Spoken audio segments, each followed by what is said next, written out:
I know everybody likes a good top 10, but we're doing 20 here. It's the top 20 fails using these filter socks. I've made a lot of mistakes. Randy's made more than me, hopefully. Probably. No, we made a lot of mistakes here, and you're going to learn from ours so you don't have to make them yourselves, starting with number 1. Yeah, number 1 is not knowing why you use them in the first place or why you are using them. So I just ran into this one in my mom's tank. Her sump came with filter socks and a filter sock holder, so we threw them in there. But you know, why are they there? What's their purpose? And when you realize what the purpose is, you can actually use them more effectively. Well, and also, there are sumps that don't have filter socks intentionally if you don't want to use them, because often if you decide you want to use them, they're noisy as hell, just bubbling all over the place. So note that the reason that most people are using these things is to capture the uneaten shrimp food and poo and all the little stuff that breaks down before it breaks down, and then pull it out of the tank. Yeah.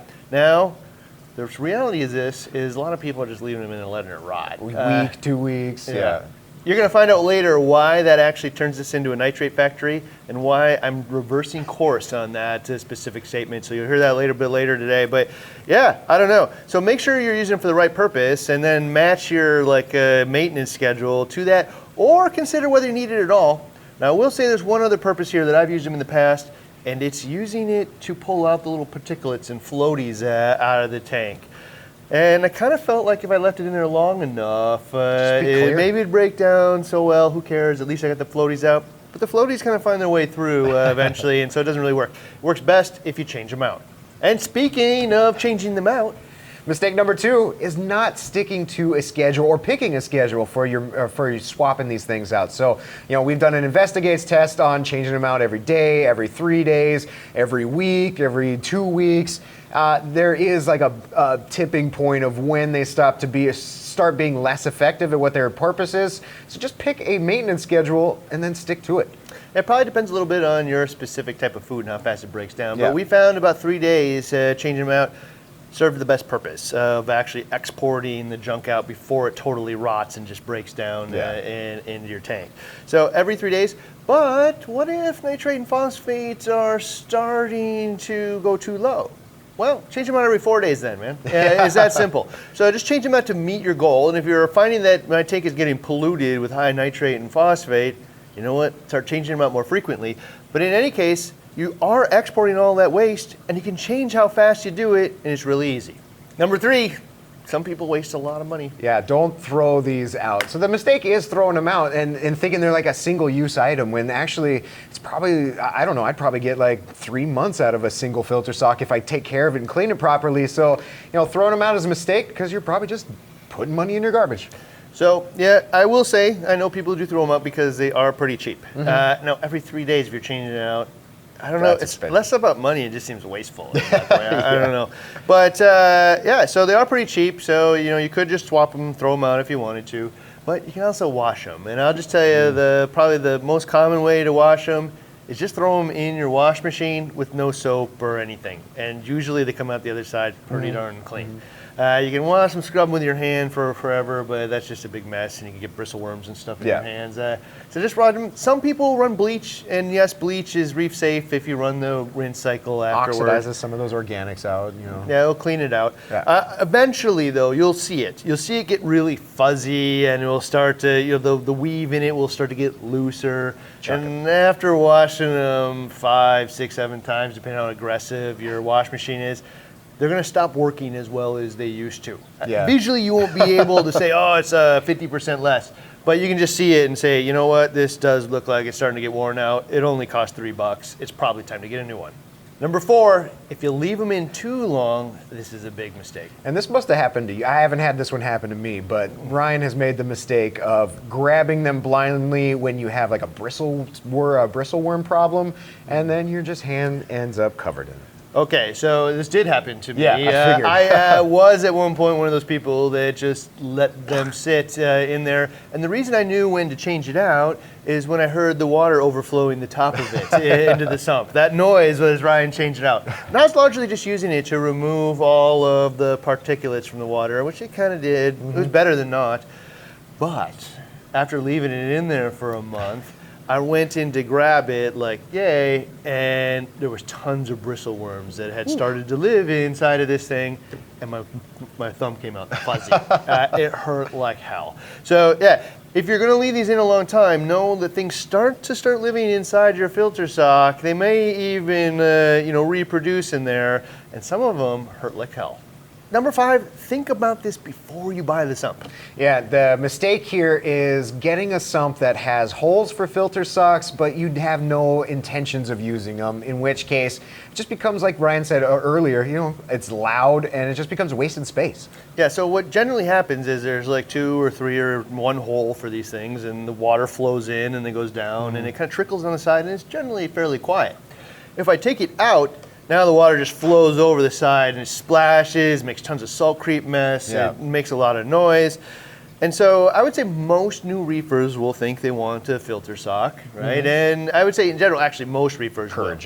But if you raise your hand and say, I am not gonna change those things out ever, you're gonna find out why these things actually contribute to nutrient problems in some tanks. And again, just a second, like foresight, I think.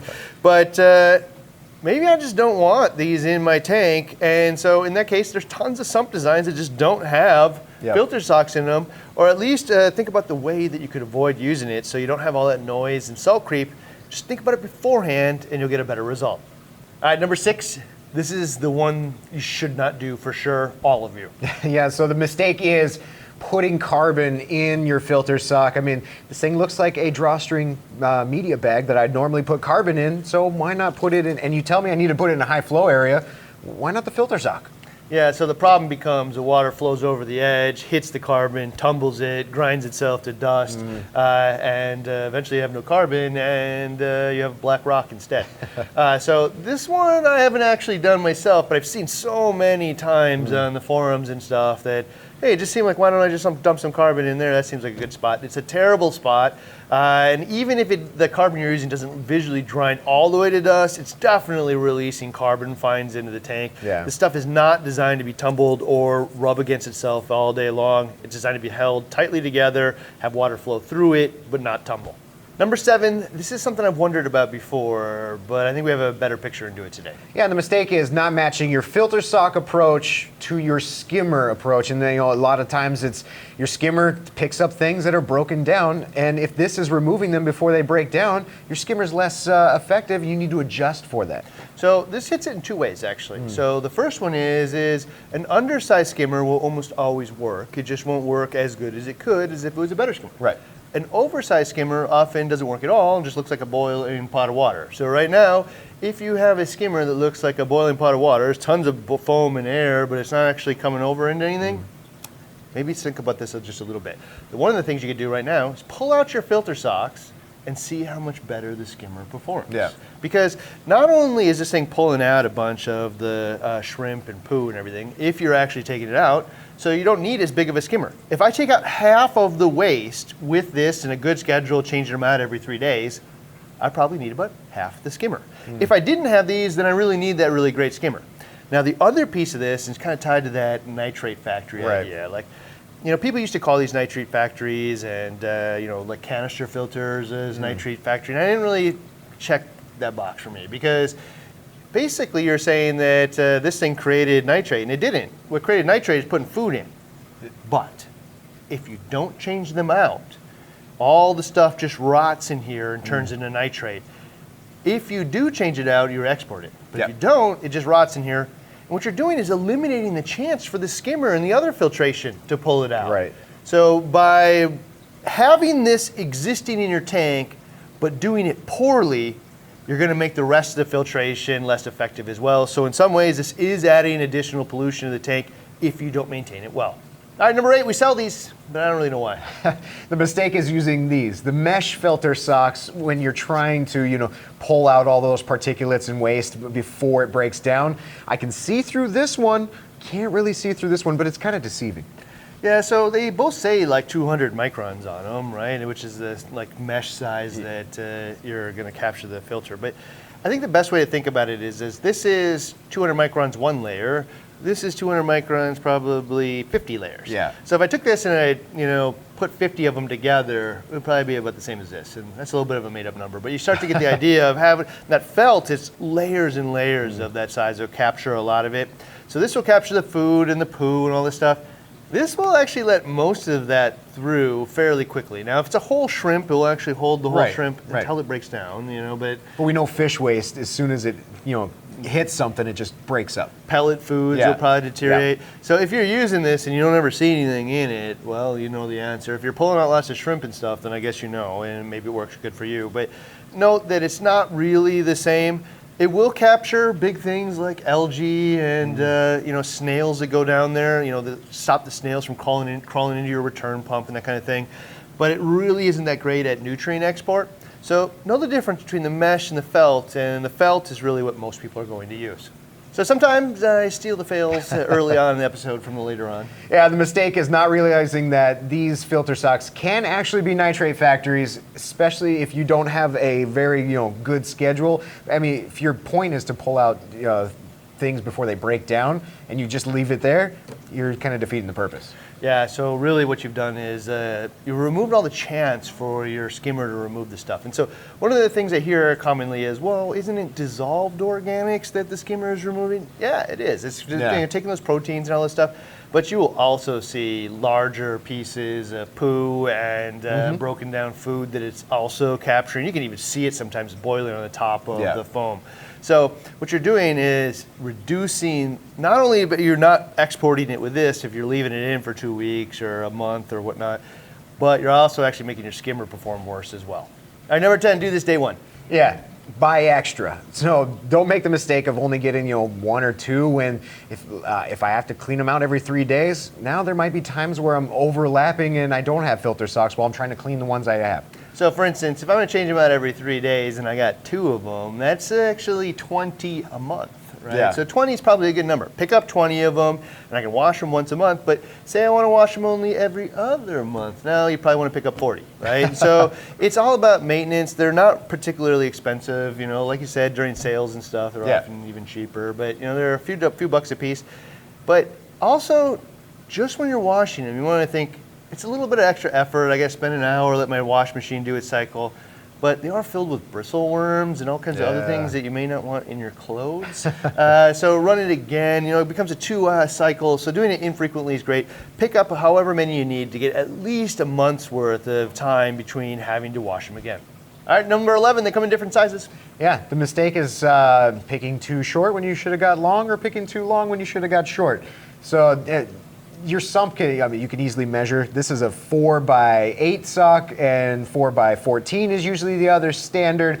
So just measure the distance between your filter sock top and how much room you have below it, and then pick up the right one.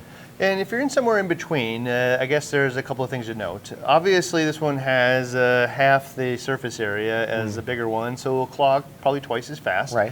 If you're changing them out in time, probably doesn't matter.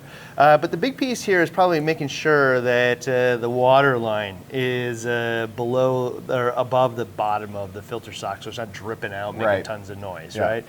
Now, in some cases, that trade-off is now that it's bent in the bottom when you put it in. So note that. Maybe you just want to raise the bottom level or the water level in your sump just enough so it hits the bottom of these. But do it intelligently and know the right size. You can also get really big ones, those big 7-inch guys for some really big sumps. Note that they don't clog very quickly, so it's really on you to know when to change them out because it's just going to rot in there again. And 7 inches, I guess you really don't have a choice because your sump probably came that way, but it's going to hold a lot of waste. All right, number 12, how many of these things do I really need?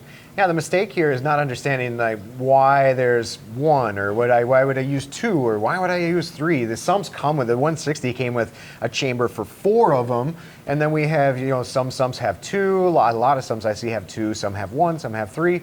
But why is the difference between 1, 2, or 3, and more is not always better? You know, now that I think about it, I think it's a mistake for the sump manufacturers to not give you like a plug for some of these, right? Yeah. Because I may not want to run 4. And this is the reason why. When 1 is good enough and it doesn't clog before you're done swapping them out, you know, whatever your period is, 3 days, a week, whatever, 1s are an answer, right? If 2 doesn't clog and start overflowing the safety area of your sump in that period of time, 2 is the right answer, and so on, 3 and 4. Right. And the reason for that is, if I have 4 and I didn't really need 4, now to get a month's worth of these things, I needed to buy 40 of them. And I got to wash 40 of them, and it's just a lot more work finagling 4 of these things out of there than it is 1. So the right answer here is trying to figure out, how many of these things I really need, and maybe advancement in sumps. I bet you somebody out there has already done this, but most sumps should actually give you the ability to clog that one when 1 will do. Number 13, consider this. The mistake is not considering what happens when they clog. This is one I just experienced firsthand when my mom gave me a phone call. She said, water's everywhere. And it come to find out that her filter sock had been in there for about a week, and it just got clogged, and by the time both of them got clogged, that water level came up and started spilling over the edge of the sump. Okay, I'm dying to know what the design of that was, because in most cases, in most sumps, there's actually a little porthole. They have designed around this thing, so if both of those filter socks get clogged from either lazy or trips or life, whatever happens, the water will just flow over the edge. It'll probably be pretty loud and tell you, hey, it's time to change these things. And in any case, the water will just flow over. But I mean, in that also, as the water level rises to that point where it spills over, now you're seeing changes in like salinity. Maybe your water level has changed. Maybe it kicked your ATO on. It could be, depending on how high that chamber is, salinity might be something to check, especially when you pull the things out. It's also creating back pressure. So while this thing has clogged with a lot of fish poo or whatever, once the water level gets high in here, it's producing higher pressure, and it's flushing all that literal crap through the filter now back into the tank. Not just the nutrients, but also those little particles that we don't really want to visually see floating around the tank. And then also, like I said before, it's unlikely if it was well maintained that the bristleworms will all be living at the top. But if the water level is all the way to the top, who knows what's in there, and holy cow, it hurts. So there's a lot of different reasons to think about what happens when it clogs and why you want to catch it before that. All right, number 14, I feel like should have been like common sense implementation 20 years ago, but really we're lagging on this one. Yeah, the mistake is not realizing the benefit of the filter rolls or the roller mats or these felt rollers of the world. And if 3 days, especially for somebody like me, like I know I need to change these out every 3 days, it would be my schedule, I'm just not really gonna do it. And I can just have something do it for me. Okay, so once you figure out that this thing actually pulls out when it's done right, like 40% of the nitrate and phosphate producing organics, and I start doing the math, and I'm like, well, that means I could maybe do 40% less water changes. If I really think about it that hard, I'm like, well, you know what? It's actually easier to crawl under there and change out the filter socks than it is to do water changes. So as a logical person, I'll just do this. But at the same time, I don't want to do it. I don't want to crawl down there 2 times a week and swap all these things out. So the filter sock, or the filter mat rather, roller mats and all those other things, were just a roll of felt that automatically detects when it's clogged and rolls the poo right out of the tank in real time. This isn't rocket science. It's just a motor with a float switch and a roll. Simple. There should be so many more sump options that have this built in, because the aftermarket ones are kind of mediocre. They work, but they're a lot more effort to put in to install correctly. The ones with they're built for the sump to begin with tend to have a lot more surface area. They're designed to work that way. They often have more redundancies in them. We should see a lot more sumps out there that use that felt to roll, and just think about when it's a lot easier to do. They're also adjustable too. Like I can the only way to adjust my filtration on the filter socks is I start changing them out every day. I change them every 3 days. I change them every 5 days. Now I'm adjusting, how much nutrients and whatnot I'm leaving in my tank. With the filter roll, I just adjust where that float sensor is triggered, and now I can adjust, I can balance it with my skimmer and my other filtration. Yeah, that's a good point, because you can move the float switch up, which means it has to get more and more clogged, more back pressure. The stuff has been sitting in there longer. So if you're having a problem with low nutrients, just raise up the float switch, and you'll start to get a little bit more nutrients breaking down. If you are having a problem with I feed too much for my size tank, lower it and it'll pull it almost out in real time. So I don't know why this isn't a more common thing in sumps. It's not rocket science. It's just a little motor and some float switches and a roll of paper. But for all the people out there who've been watching so far, in 3 days, that's insane. That's the solution. All right, number 15. This was a big one that kind of hit maybe a couple years ago or so, but using a filter cup instead of a filter sock and just getting some matting or felt pad material and filling it in there that's disposable. So now instead of changing and having to wash my socks and put them in the washer, I just take a little chunk of this filter pad stuff out, I throw it away, I replace it with some new stuff. It's maintenance easy. Now, I'm going to tell you, my fail here is I've never actually tried doing this yet. Yeah. But this is my fear, so I don't know. We'll have to share this, and maybe some people can share in the comments. Is if I roll up the felt matting in here, the total amount of surface area to get clogged is now about a 4-inch circle, right? Whereas the total amount of surface area here to get clogged is like a square foot, right? So just think about that when you're using this type of material. And I mean, these kinds of cups and stuff are really inexpensive. So you can use it and figure out if this is for you. But that's one of the things to think about is, how do these things clog? I will also say, though, that this is going through a lot more material by the time this leaves, so it might actually be more effective in some ways as well. Number 16, there's other ways to do this. Yeah, they take a page out of WWC's book, and all they do is they have filter sock like rack that you could put 5 or 6 different filter socks in, but instead of putting filter socks in, I just get some felt padding that's long and I cut it to fit size and I just sit it in there, and it's the same thing as kind of like the pad in the cup. When it's dirty and when it's time to swap it out, I cut a new piece, I chuck the old one, and I put the new one in. Yeah, it's pretty inexpensive and easy to use. You know, it might be, in their case, it was as big as a sheet like this, you know, but yeah, it's a totally different way to do it, and you don't have to use a filter sock. There's other medias as well. Number 17, most of these are pretty close to one size fits all, but not all of them. Yeah, so in most cases, people choose, or manufacturers choose a 4-inch ring or a 7-inch ring, but there are some manufacturers out there that has a kind of a proprietary size for it. One of the big ones is Red Sea, and it's a little less than 4 inches, so your standard 4-inch sock off the shelf won't fit. You do need to get the smaller, it's kind of like their proprietary filter sock for this purpose, but it will be a lot better fit. It'll actually fit properly. Yeah, so if you have a Red Sea sump, this is your guy. Number 18, this sounded like a really great idea, and it may be not bad, but you should know about it. Yeah, so we were talking about roller mats earlier, and the mistake here is not giving full thought or consideration to these roller mats that go into your filter sock area. One is sometimes they may not be a snug fit. I know like some of the sumps have oval shapes instead of round shapes, and these are really made for that standard. Most of them are made for that standard 4-inch hole. So getting the proper fit so that it does the proper job is one of the things you need to consider on your sump.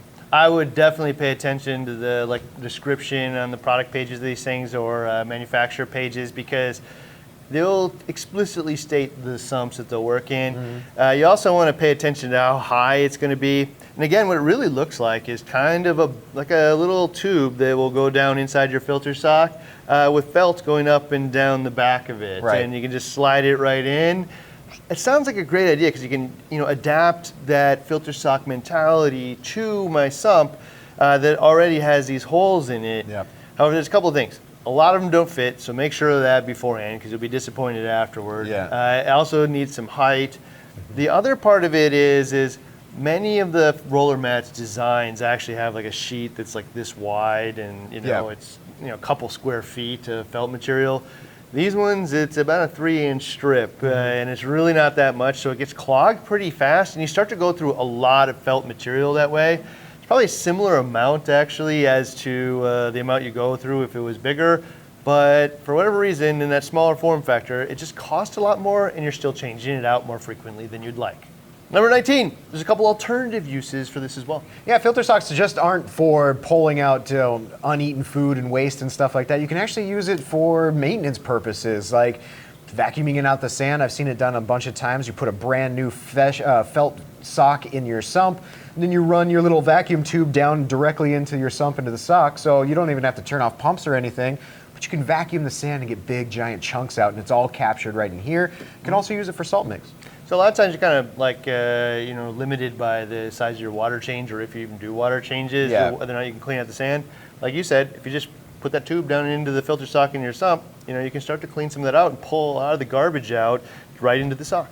In addition to that, A lot of people have problems with a lot of crud building up in their salt bin. Yep. This can be the solution to that as well. Yeah, you can turn your salt mixing bin, you can keep it churning and just have a pump that feeds into your filter sock and just constantly runs until you're ready to use it. And you might find that you do capture a lot of that brown gunky crud stuff in your filter sock, which means it's not going in your tank. Yeah, so for me, it wasn't that like a single bucket of salt was causing the problem. It's like, well, I'm doing this for 6, 9, 12 months, and then all of a sudden there is a lot of crud in that salt mixing bin. Yep. And then if it gets mixed up, I got a whole year's worth of crud now mixed up into the salt mix, not really desirable. So yeah, just put a little hang-on filter sock with a pump that feeds right into it on the side of your bin, and you can filter a lot of that crud right out into the filter sock, take it out, and once it's out, it's out. You don't have to run it 24/7. Just during that mixing process, you can remove a lot of the crud from some of your salt mixes. Number 20, there's actually an alternative that's kind of similar to this that people are using on their salt mixing bins as well as more commonly in their tanks now too. Yeah, this one Chad brought up to us a long time ago. Is really interesting, but the mistake is not thinking about a sediment filter instead of a filter sock. We've seen it on some of our mixing stations. All of the salt water that goes through, it goes through a sediment filter and it captures that gunk stuff that we were talking about. But why not put a feed pump into your sump and actually filter through a sediment filter instead of a sock? Yeah, I wouldn't recommend it putting it on your overflow because it could clog a lot easier than a filter sock, but a lot of people are especially using those bigger ones like the 4x10 and even the 20x4s, the big guys. And you can filter out a lot of stuff from your tanks. In fact, I know some people that have filtered out pests from their tanks even that way. Like the water's all cloudy and it's green, they put that on and it all filters out right into the filter sock, like kind of an alternative to UV. Yeah. Not really, but like visually anyway. Yeah. I was really, really interested, and you'll see it on some really clean tanks. So if you want to make sure there's very, very few particles floating around, like you take a lot of camera pictures or video of your tank, well, let's get all those particles out the best of our ability. So the filter, like a sediment filter, is almost like one of these on steroids because it's an inch thick now or even multiple inches thick rather than just one sheet, and can work really well as well. All right, so if there's only one failure you would like everybody to avoid out there, what is it? For me, it's ditch the mesh. I wanted this mesh because it is a heck of a lot easier to turn inside out and clean. So for me, that was attractive. I'm going to actually do it because it's easier. But when you think about like how effective it is what job I'm trying to get it to do, it's actually not the best option. And for me, it's not for you. It's not for us. It's for the manufacturers out there. Come on. Let's actually ditch the filter sock. Let's get more of these roller mats in there. Probably increase the cost of the thing $50. And it's a lot easier to use once they start mass producing these things. So in the future, I'd like to see a lot more of the like roller mat or felt roll type stuff. And you know what? If you liked all of the mistakes that we did today, we have a whole list of all the mistakes that we've made in all kinds of areas of reefing, and you can find it right here.